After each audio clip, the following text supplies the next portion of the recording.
Hey guys, enter the stars. Good morning. Thanks for coming to the show. I love these morning shows because, fresh after a cup of coffee and mornings are like my spiritual time with God, be able to commune with Him. It's usually a lot of the times when the Holy Spirit drops some really cool truth, oftentimes becomes the subject matter for the day's videos and shows. So this is no different. This is actually what we're going to talk about today are targeted individuals. Now, and if you don't know what a targeted individual is, let me explain it to you. And as soon as I explain it to you, we're going to get into a very troubling trend and a very troubling practice that happens here in the United States. And I'm not sure about if this happens across the world. Actually, I am. Do have some evidence of this newborn screening that occurs that happens in other parts of the world. But before we get into this, we're going to talk about what is a targeted individual. Now, I've had friends, some of you actually here on YouTube, that I've had a chance to kind of sit down and talk with in great detail about what a targeted individual is and different people's experience. We had Christine McMartin live on the show. Her daughter was actually on the Dr. Phil show. And I think to a certain degree, she became a targeted individual when she was speaking out against Oprah, which she believes led to her daughter's invitation onto the Dr. Phil show. And this is real, you guys. This stuff really happens when we speak out. And absolutely, some of us are born into being targeted individuals. And that's what I'm going to demonstrate to you guys today. Now, before I get into that, I'm going to share with you my personal experience that could prove or could allude to me being a targeted individual myself. Now, if I wasn't awake in truth, these synchronicities that I'm going to share with you probably will just go right over most people's heads and could be seen as pure coincidence. But when you begin to understand how they are databasing all of our DNA from the time of birth, and that people have recognized this and understand that this is happening, then the puzzle pieces could possibly start falling into place. Now, as many of you guys know, I grew up in the Jehovah's Witness religion, which is very structured. Masonic principles, even the founder has a pyramid with all-seeing eye at his gravesite. Of course, I'm no longer a Jehovah's Witness, but my experience with that taught me that there are eyes everywhere. Okay, there are eyes everywhere. And then you begin to wonder, like your life path, like what happened in your life, the people you married, the people you dated. My first wife, as you guys know, was born on the 333rd day of the year with 33 left. My second wife was born on 9/11. Now, during those years of my life, I had no idea who these people were. I was not awake. But now, looking in hindsight, there seems to be some kind of spiritual activity, some kind of level of spiritual activity. And the hard part is differentiating the dark side from the light side. Okay, that is the challenge. Let me give you guys some shout outs before we continue on. I see K Small in there in the mod seat. Thanks, K. There's Clyde Byrne, John Smith, Carrie O'Neill. Yeah, once they get their eyes on you, Carrie, it's very difficult, especially if you open the door and start talking to them. So I guess man, if my mom heard me right now, I'd be in big trouble. Yeah, so that's the story going on with that. There's USN Gray Ghost, always a hope. So let's continue on with this target individual topic, because I'm going to show you some stuff. Now, before I get into this, there is a scripture in the Bible that talks about the enmity between the two seeds. I've told you guys this. Let's look it up so I can show you what I'm talking about. This goes all the way back to the book of Genesis.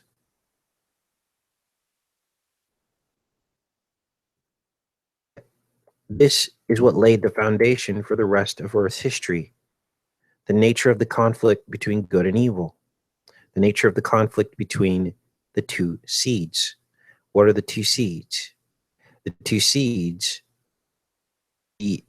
basically the pure seed, those of us born through the Adamic bloodline, we don't know who these people are. Basically born through the Adamic bloodline,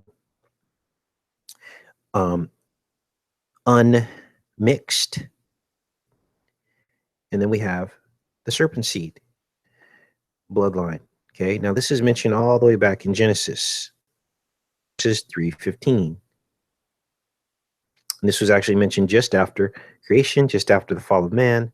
So God was establishing that there would be an enmity between the two seeds. This was not some far-flung prophecy for the future. It was happening at the time God spoke these words. This is what he was talking about, the serpent seed.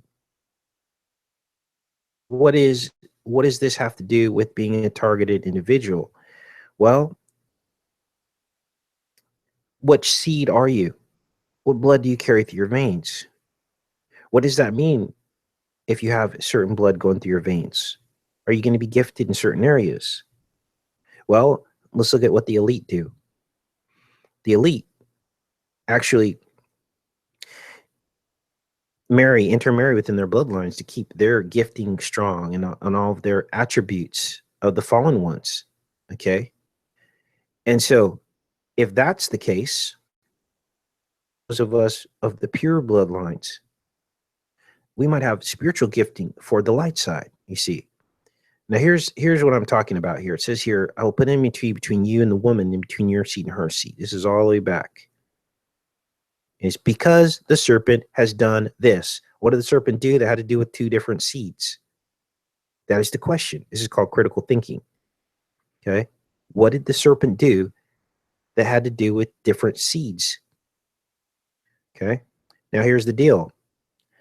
He shall bruise you in the head, and you shall bruise him in the heel. Now, what we've been taught, which I believe is true to a certain degree, is that the serpent would receive the fatal wound to the head, and that the woman would receive the unfatal wound to the heel of her foot. Okay, but this goes deeper, and this is where God's amazing. What we're looking at here, the serpent eating the dust, this is also basically, I think, pointing to the Ouroboros, the snake eating its tail, bruising itself in the heel. Except the Ouroboros does not account for the woman representing God's holy seed, right? Unfettered, because she was created out of Adam. Now, it goes even deeper to another level, because when Jesus says, kick off the dust off of your feet and go to the next town if someone does not feed you, I believe that even points back to this, basically kicking off the sinful dust of the serpent. But we can even take this to another level, because when newborns are screened genetically, they actually are pricked in the heel. And now, with everything I just said, does it make sense as to why? Now, we're going to get into this. This is unbelievable, because there is a big controversy regarding postnatal screening or infant screening. And this is what has been said about newborn screening. This is not something that everyone accepts. There have been controversies. This is the history of it. Newborn screening tests have been a subject of political controversy in the last decade. Now, what is newborn screening? Well, it came out in the 1960s. Let's read a little bit of the history of this before we get into the controversy. It says here, screening infants shortly after birth for a list of conditions that are treatable but not clinically evident in the newborn period.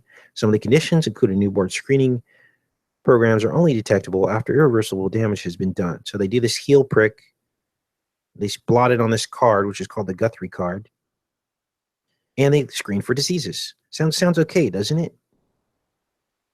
We're helping to save lives, and this is how they market this. We're saving lives, right? But here's the problem, and here's the controversy. And this is what sent chills up my spine, because I found 3 or 4 instances of people objecting to this, and I'm going to show you why. They're actually databasing and logging all of your genetic information from the time you're born into this world. And in fact, you are born into sin. You are born into it. You're born into the system of control. It says here in 2003, 2 California babies. Let's see. Wait. Let's get down here. Let's see here. That's not the controversy I wanted to talk about. Actually, another part down here.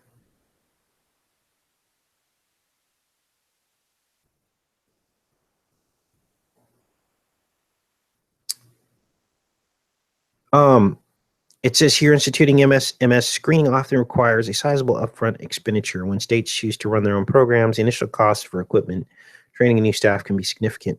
Moreover, MS gives only the screening result, not the confirmatory result. But for many states, screening is an integrated part of the Department of Health, which cannot or will not be easily replaced. So they're talking about cost. Expanded newborn screening is also opposed among some healthcare providers who are concerned that effective follow-up and treatment may not be available.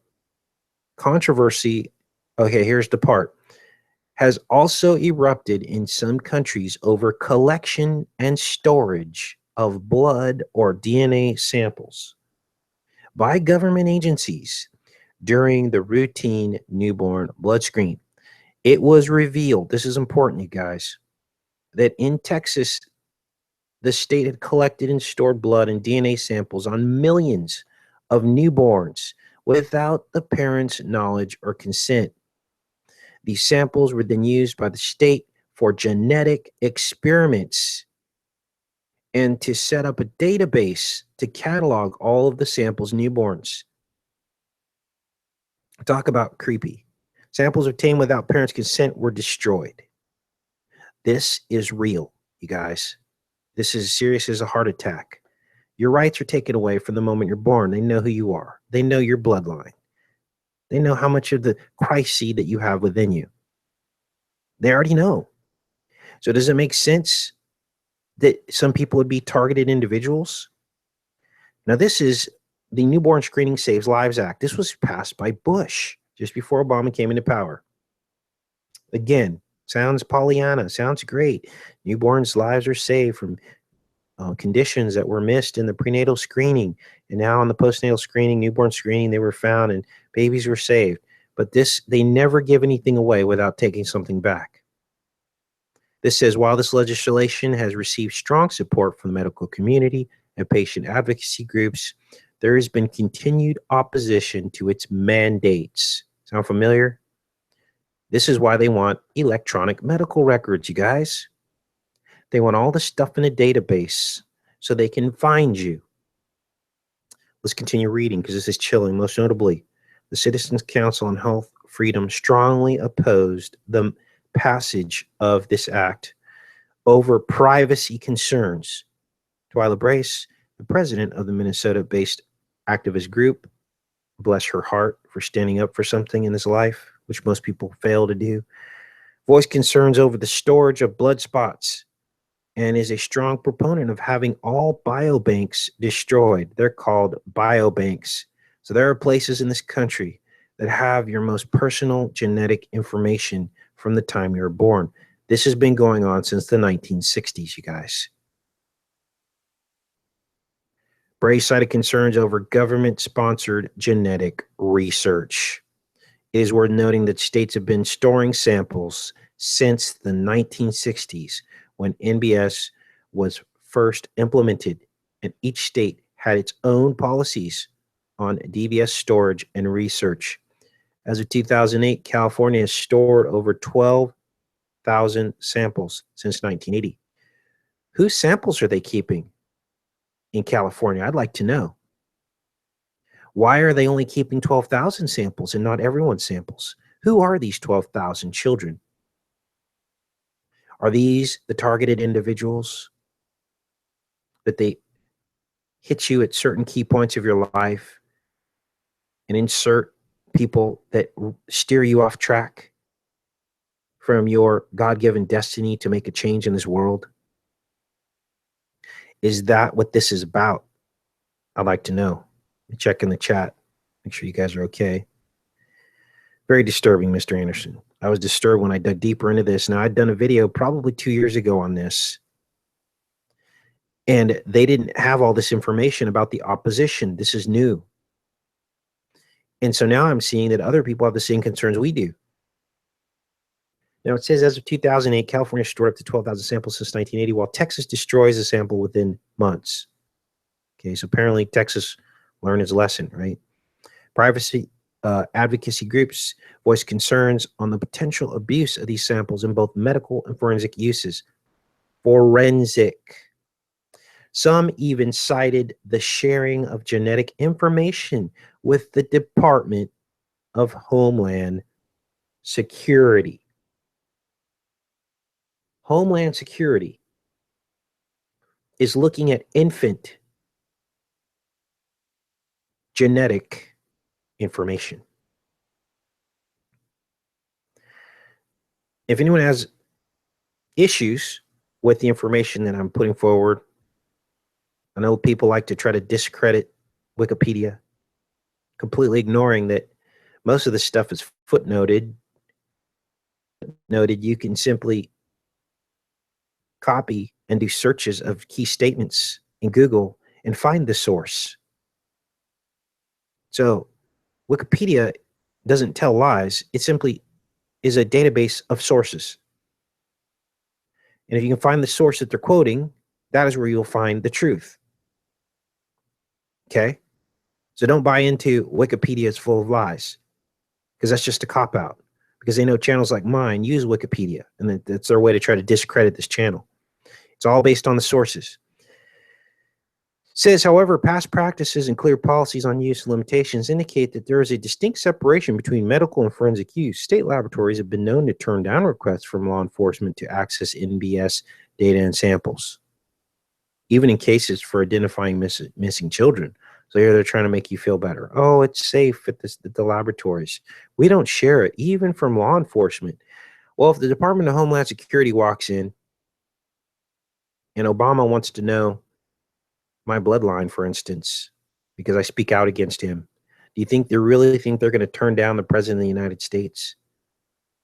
I don't think so.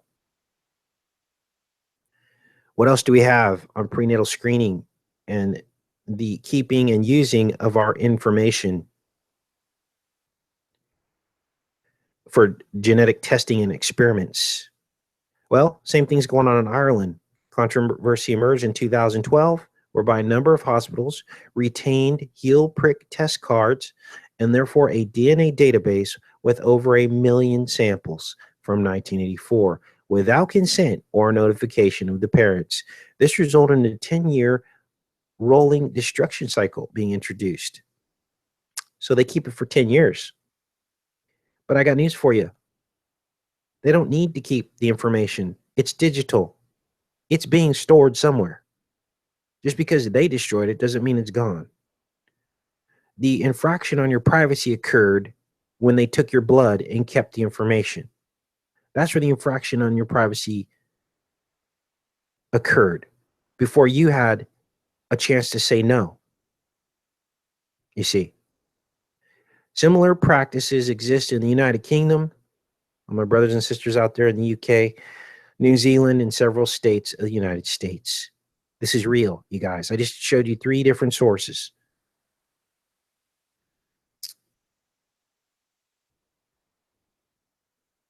So here's a little bit of the history of newborn screening. Let's blow this up a little bit. Newborn screening is recognized internationally as essential, preventing a public health program for early identification of disorders in newborns that can affect their long-term health. See how they throw you a bone? Early detection and diagnosis and treatment of certain genetic, metabolic, and infectious Congenital disorders can lead to significant reductions of death, disease, and associated disabilities. Anyone who was reading this would be like, oh, God bless our country for saving the children, right? Newborn screening in the U.S. began with the work of Dr. Robert Guthrie, who in the 1960s developed a screening test for phenylketonuria. And I like to know who this individual is, because he probably made millions inventing this test that every single child in the United States takes. Millions, if not billions. This man is filthy rich. He also introduced a system for collection and transportation of blood samples on filter paper. Cost-effective, wide-scale genetic screening became possible. Okay. Current status and scope. So this goes on. I don't even know why I pulled this slide up. Just wanted to show you guys how they like to do this. So, all right, back in the chat. Let's do a Q&A with you guys. Now, this isn't meant to cause fear. This is the truth, you guys. What we do with it is what we do with it. I think this gives some validity to people who are feeling targeted, feel like nothing in their life ever goes right. There's always some kind of roadblock, that maybe even they're being followed.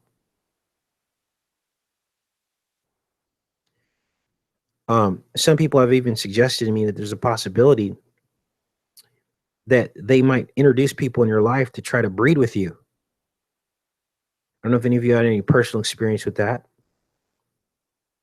You have to understand this stuff is going on a very spiritual level. Okay. Okay. I'm reading in the chat here. Yeah, pretty wild, right, Trisha? I know, it's unbelievable. See, Liam, Chilton, Mindy is in the house. Method Marine, good morning. Paul Panna's modding for us. Sister C, Sunrise Skywatcher. Thanks for joining us, you guys. So we will get to the bottom of this. We will keep track of this. Any other upcoming controversies that occur with this genetic testing. Vets already have their DNA along with active duty. Interesting, X-ray 22.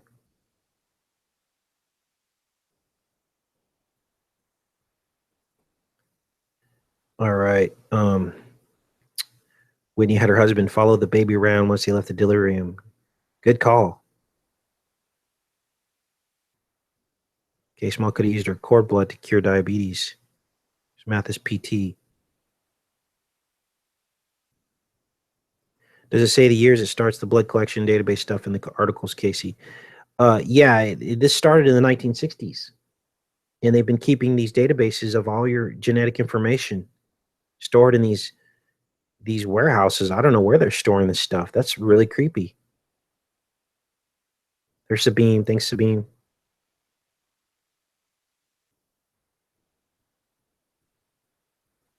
So if you're starting to feel some kind of,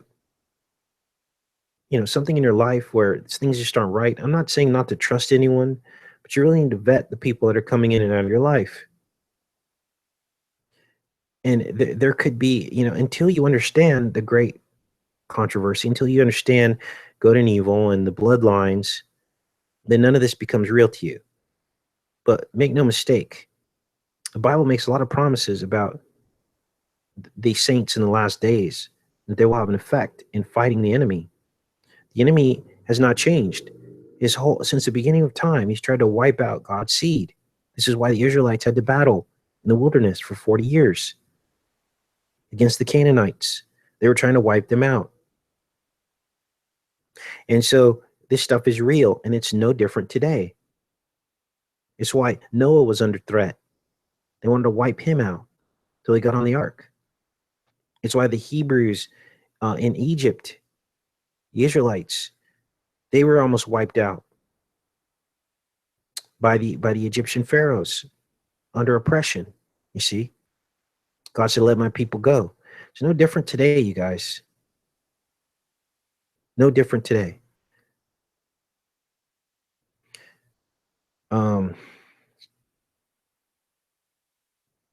Yeah, now the state requires genetic testing for tests the parents don't want to know every time, and they can't say no. Yeah, they're giving you tests you don't even want to know. And as soon as that blood leaves your child, bruised in the heel, right? They know everything about your child. Now, what can we do about this? I don't know what you can do. I don't know the safety component of this. How safe is it not to have your child tested? I don't know. I don't know the answer to that, you guys. Sister C, true guy. There's Christy H. Much love, Christy. Thank you. Quit with the lie says the book of Jasher. Yeah, bruise the heel. It's huge. Like I think it's all symbolic. They're bruising the woman in the heel, the child of the woman, right? They like to do this sorcery on us and these word games and wordplay. So, what do? Well,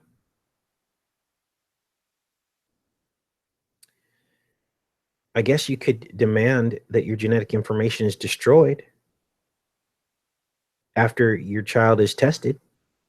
You could start that dialogue. You could even, if you're pregnant right now, or you could even talk to your doctor and say, look, these are my concerns. I want my child tested for these things, but I want to have proof that that genetic testing has been destroyed after we've determined that my baby's healthy. That's what you can do.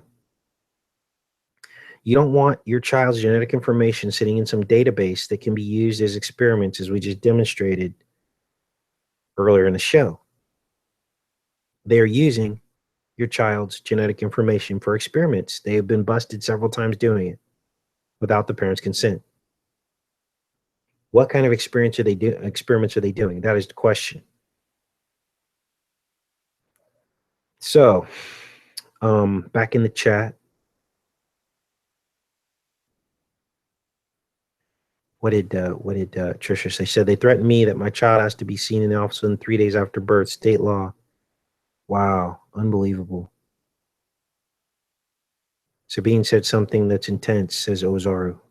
Ozaru's in the mod seat. Thanks for popping off, you guys. Maybe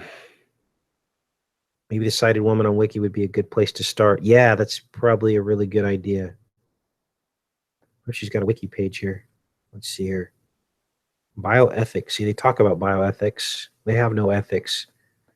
It's like, what do they call it? Jumbo shrimp? Makes no sense. What is bioethics?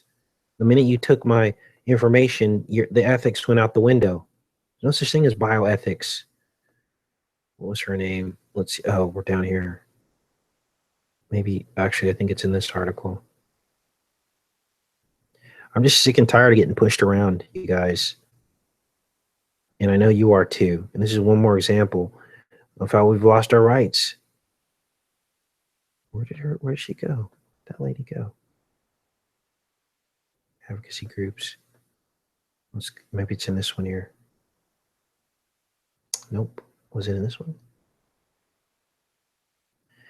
So, I think it was in this one.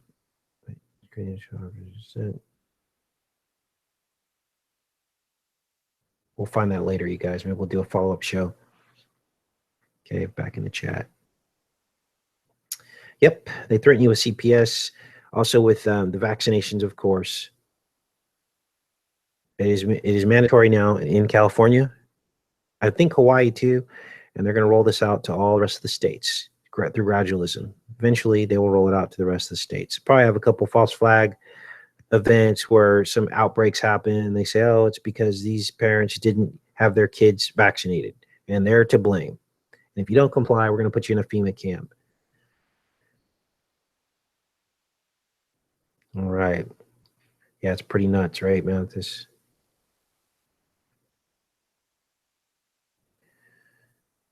Yeah, you have no choice in California. I'm glad my kids are grown. I don't have to worry about this stuff. Got a funny story to tell you. As you guys know, my mother's not a truther. Well, last night, I think I saw a peak of hope peeking through. Just a glimmer. We're talking about this Hernandez, quote unquote, suicide. My mom popped off with some truth. I was like, what? You want to know what she said? She goes, you hear about that guy who hung himself in prison? I said, yeah, Mom. She goes, I don't think he hung himself at all. I go, what do you think happened? She goes, I think they let him out of prison. I think he has all that money, and I think he just got out, and then they gave him a facelift, and he's free now. I go, Mom, that's a start. She just looked at me and laughed. And I thought, that's pretty funny. But hey, the start is not believing the official story. Don't believe something just because a news agency reports it to you. Always learn to think critically for yourself and read between the lines. And if the truth emerges as the truth and that lines up with the official story, then it just does. But if not, if you smell a rat, there's probably a rat there. My mom smelled a rat. And so I thought that was pretty cool. I would have never come up with that scenario. I thought maybe Illuminati took him out to cover up the real people who murdered these people. Because if he got off on that, then they got to look for another suspect, right? And so I thought that caught me sideways. That's pretty funny, though. So I don't know what happened to Hernandez. Very bizarre story. Apparently, he was still doing life in prison, and maybe he couldn't handle that. But if he beat the double murder charge and wasn't going to be executed, you'd think that he might want to tough it out. But I don't know. I've never been to prison, so I don't know what that's like to know that you're going to spend the rest of your life in prison. I don't even know if the guy did it or not. Okay, I didn't follow that whole trial. So, as Sabine says, the apple did not fall far. Yeah, it's interesting because a lot of the attributes and personal qualities that I have, believe it or not, came from growing up as a Jehovah's Witness, standing up against the official story, even though that ended up not being my path. You know, standing up to tyranny and the official story, I think I learned from a very young age. Okay. So, Ghost and Gray Ghost says, many that we are told are dead are not. Yeah, like Prince and Michael Jackson. They're hiding, like your mother said, Casey. Joan Rivers not dead. She was in Christmas party, birthday party for Clive Davis after her death. Wow. It's caught on tape and it was definitely her. Interesting. Project Gotham Shield. No, I haven't heard of that, Ozara. I'll have to dig into that. Quick shout outs to all of you guys that have donated to the PayPal. I appreciate that.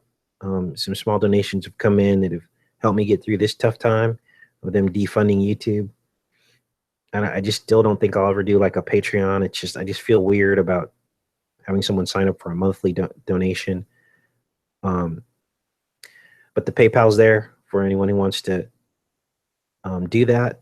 If you're able, if you're not able, there's the blog that you can go to and disable your ad blocker and just click on a few ads, and that helps a little. So those are the two ways that you can support this channel at this point. So hopefully you guys all know how to get to PayPal. It's just paypal.com, I think. And if you look up enter the 5T4RZ at yahoo.com, that's the address that you find to donate to. The blog spot's easy. It's enter the 5T4Z.blogspot.com. And that's where you'll see all of my uploads will go there. And if you follow me on the blog, then you can basically be notified of all my uploads and live shows. This one should have uploaded. Yeah, it's in the description box. Thanks, John, for the PayPal and the blog poll. So, all right. What else do we have? What's coming up?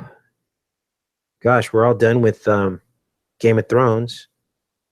Pretty amazing stuff. Oh, I wanted to show you guys this. This is nuts. So I'd finished up Game of Thrones, and I'm reading in Wikipedia about Game of Thrones, and I find this from 2014.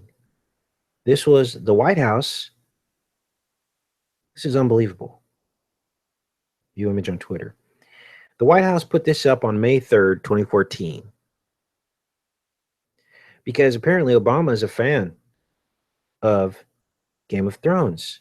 Game of Thrones was the number one, or is the number one show on television. And wait till you get a load of this. They call it Westeros Wing because Westeros was one of the fictional cities or castles in Game of Thrones. And they show Obama here sitting in this is the sword, I think it's called the Iron Throne. And during the entire series, it was 6 seasons so far. I think 7 seasons coming up. It was all about trying to get the Iron Throne, right? Everybody wanted the Iron Throne. Let's close some of these windows up. So this runs a little faster. Sorry, guys. Okay. Oh, wait. This is it.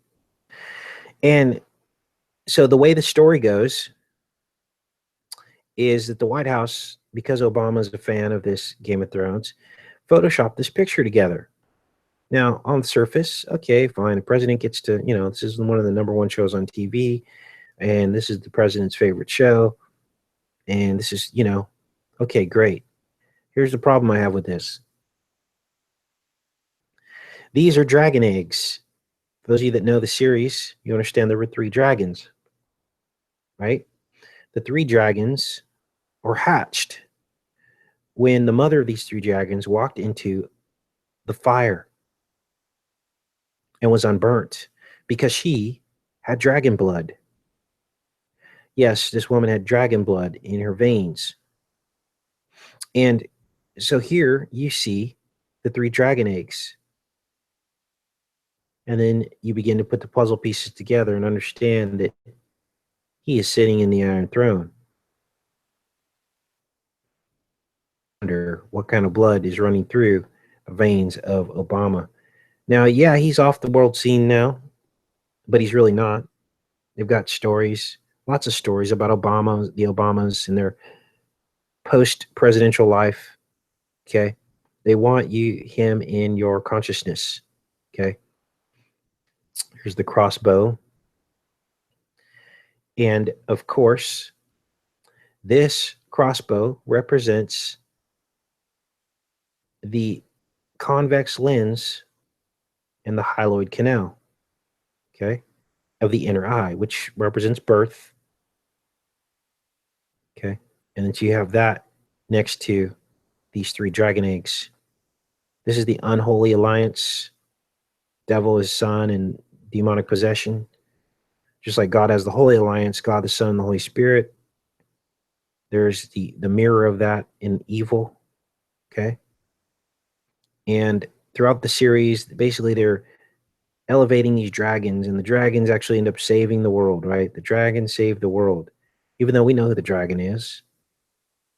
But these dragons are seen as some of the only creatures that enact justice in his realm. Okay. So here you have it, you guys. You can see much deeper into things when you just use your critical thinking. So that was May 3rd, 2014. I'm back in the chat. All right. Read a couple. We got more of you guys' comments and probably pop off of here. Isn't the 7th season the mother of all dragons coming from the sea to reclaim the Iron Throne? Oh, interesting, Whitney. Well, yeah, it hasn't started yet, but as soon as those seasons become, the 7th season becomes available, I'll go ahead and decode that. It's interesting because it's all about the 7 kingdoms, right? And the 7-pointed star. So my guess is the 7th season will also be a very important season. And don't you think it's interesting that we are in the year 5777 and also the 7th season of this very popular series was made number 1 for television. So I am sure the 7th season is going to be packed. Now, the end of season 6 was epic. Apparently, these actors are the highest paid actors in the history of television on HBO. 1.1 million per episode. 1.1 million per episode. There's 10 episodes in each season. These people are making 10 to 12 million, $13 million per season. Millionaires. Game of Thrones. Pope's carrying a bent cross, signing the Antichrist. Now, very quickly here, in case you thought that crossbow hyaloid canal was a stretch. This is, what is this? What is this? Hunger Games. Katniss. Bow. Dome. Let's try that. What they were depicting here when Katniss shot her bow up into the dome in the first Hunger Games film, here it is here, was breaking out of the Matrix. Here you see, let's see, view image. Okay. She shot her bow and attached it was a cord. This is the hyaloid canal. Shot it into the dome. This is the honeycomb matrix. This is the inside lining of your eye. When you cut cross-section of the rods and cones that line the inside of your eye, they look exactly like the honeycomb matrix that you're looking at here. This is not a stretch. This is the truth. This is what they were depicting. Here is a picture of the hyaloid canal. Hyaloid canal in your eye. This is what they were showing. View image. Nobody caught this. This is the lens. Here's the arc. This is the bow. Katniss shoots her bow into the optic nerve. That's what you're looking at right here. This is the actual inside of a human eye. Here it is. You can see the similarities. It's the same thing. And all along this wall here, rods and cones. And when you do a cross section, it looks exactly like this. This is the dome we live in. Firmament of the stars. Okay, this is our world, turned on its side, of course. I believe we live right on the surface. Earth's not flat, it's almost flat. It's a convex lens. Underneath us is hell. Looking out into the material world is where we're deceived. Our eyes deceive us. So I think that's what's going on, you guys. Why did I go off on that tangent? Oh, because I was showing you guys the crossbow sitting on the table and how that represents life. So I heard some of you guys saying that you believe that Jared Kushner is the Antichrist. And someone must have done a video on that. That's what I'm thinking. And I don't know if he's the Antichrist. I kind of stopped guessing after Obama. So I kind of thought he might have been, even though I didn't really come right out and say he was. But a lot of people were convinced that he was the Antichrist. So I don't know. All right. Yeah, I don't think it's Obama. The thing about Obama was he wasn't liked by enough people. They say the Antichrist will be liked. People will wander after him. So that was always in the back of my mind. So, crossing the bow, Noah, rainbow, exactly. And there is, exactly, Sabine, and there's a rainbow, chromatic aberration, it's called. Let's look that up real quick. Chromatic aberration inside the inner eye is a rainbow. Rainbowing effect, a haloing effect. Chromatic aberration eye. This is it. When the light enters your eye, you get this rainbowing effect. This is the rainbow. Some people get it. It's from imperfection of the lens of your eye. And this, I believe, is the rainbow. It's called a chromatic aberration. You also see them in lenses of cameras with cheap lenses. You'll get this haloing effect around the photos. Here's a good example right here. It's a chromatic aberration. Some people, though, experience this. Here's another example from cheap lenses. Okay. So I believe that, see, everything's represented in the eye. It's all there. Our whole world, everything in the world represented. But then there's the dark side eye, which is what we saw in Game of Thrones. The eye and the introduction of the series rotating and watching everything. And you see in the introduction, you see this iris and this rotating mechanism that's seeing everything that's happening.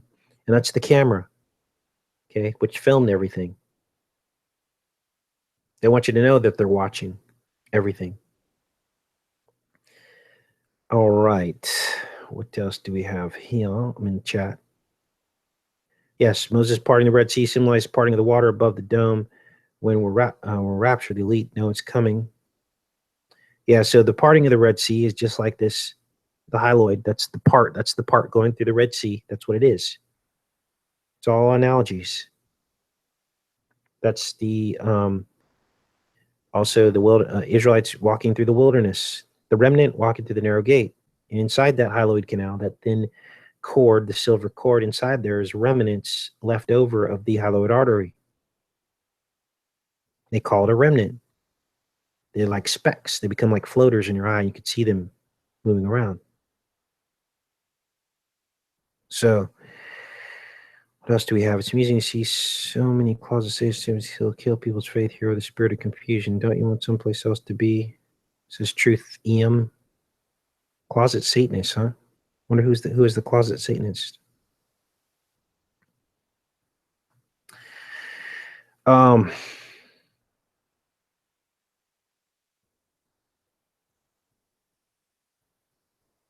else do we have here? I'm in the chat reading what you guys have to say. I think my chat's frozen.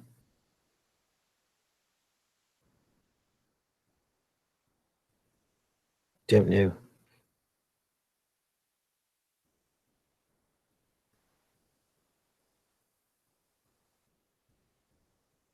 All right, you guys, I think it's probably time to go.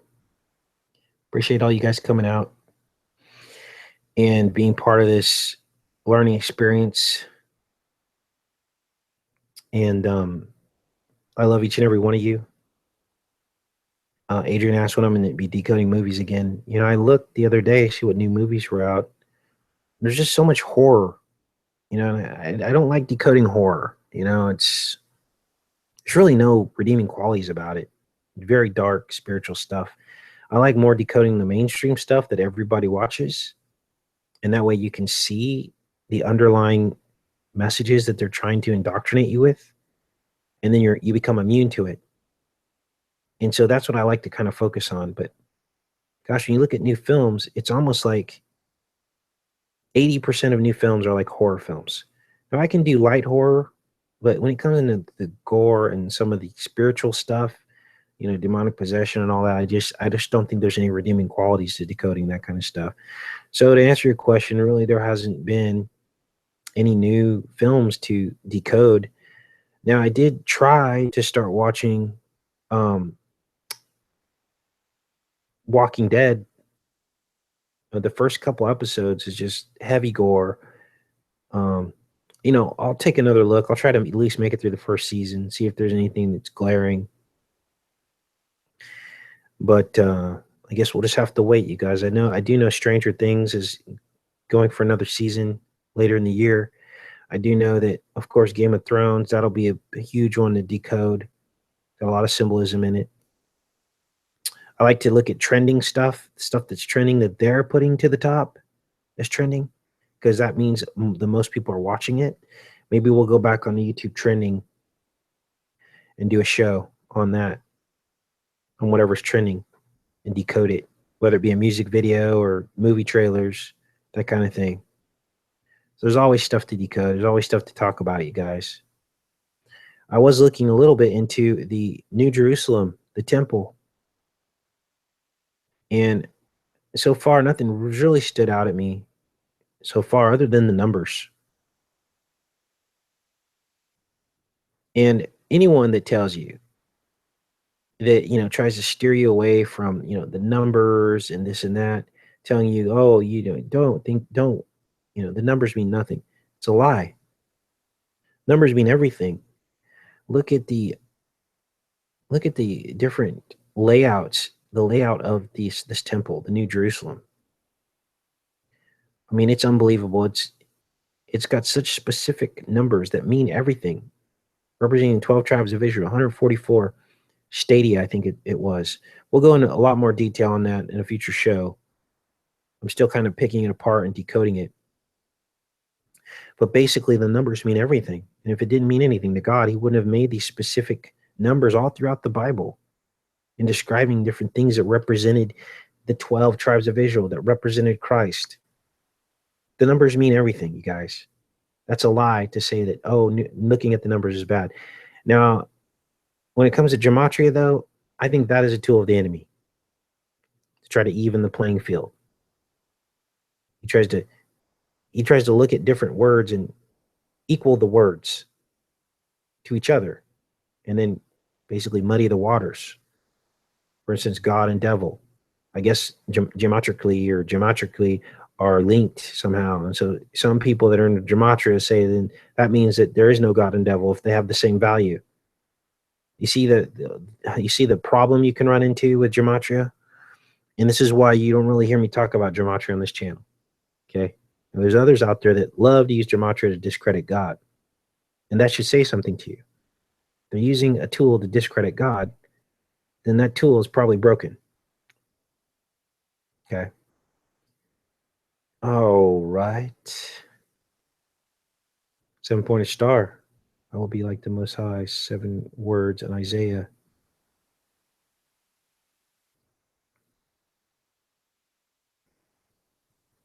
Yeah, you can't fight the enemy unless you're prepared with their knowledge. Now, the enemy, the evil ones, they use gematria. So yeah, I guess that's important to understand how they're using it and how their symbolism. But if then you try to apply that to God's kingdom and God's numbers, it just doesn't work. Because that's what we do on this channel. We look at the enemy and what he's doing and his plans. And so, but then we don't apply that to our own personal spirituality in life. We have to draw the line there, right? And we really have to be careful about how much we can derive from the mainstream. But basically what we do is we read between the lines with the discernment of the Holy Spirit, because this is the reality we live in. So, and it was no different. Some of the stuff that Christ did, in observing the things around him, calling out the enemy, exposing their tricks, warning his disciples about what to look for. It's no different. And Christ is the example that we follow. Now, some people had some questions on this this video that I did on pricking your finger and making an oath to God. I did that video on purpose because I was discussing with a friend that they'd heard that other channels were encouraging Christians to do this, and that people were coming on and sharing their personal experience, how their life changed for the better after they pricked their finger and basically signed a blood contract to Christ. And so I wanted to look into that practice. And what I will tell you is that there are some very dark occult practices going way back in the mafia, in Wicca, and all these other things where they prick the finger and sign a contract. In fact, the mafia blood contract involves using a card of a saint. Oftentimes the card of Jesus is used. And they wipe it on this card and then they burn the card. This is a mafia pagan practice. Now, why would we want to do something like that as Christians? Blood's already been spilt, you guys. Jesus paid the cost. Why are we going to keep spilling blood? There's something not right about that. This is my personal opinion. This is not an attack on that channel. This is my personal opinion. I'm sure there's a lot of good work on that channel or those channels. Exactly. Sabine, you're absolutely right. Now,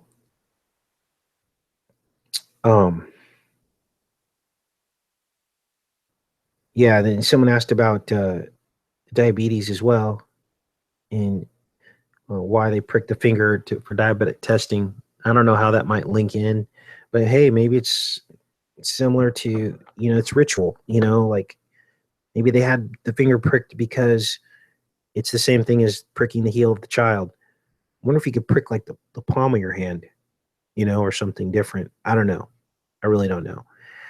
But you got to understand the medical community is full of the occult. And a lot of this stuff is just to mock God. Like, obviously, God knows your heart. He's not going to hold you accountable for certain things that you do because you know not what you do. But on some spiritual level, it is having an effect. So we do what we can. We wake up to the truth. And then we start to understand things on a deeper level. And hopefully our lives improve and our relationship with God improves through understanding the truth about things. All right, you guys. I'm going to have another cup of coffee. And I will talk to you soon. Take care and be safe.